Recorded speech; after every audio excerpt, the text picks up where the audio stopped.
אבל כל הרעיון זה מודל לשיניים. הסבר על שיניים. זה תותבת תהיה ייחודית, תהיה מקורית. כן, תותבת סקלט לשיניים.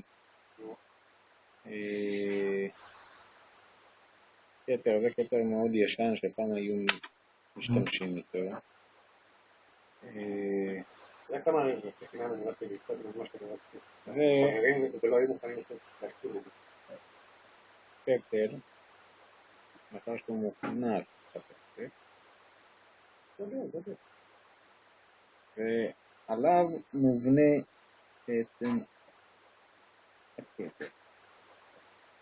זה הכתר ועליו מובנה הכתר. זה קשר חשבותה שיניים. זה כתר בודד עם חיבור לתותבת סקלט.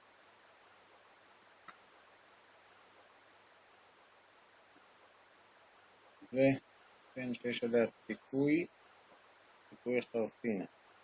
היום קוראים לזה למינט.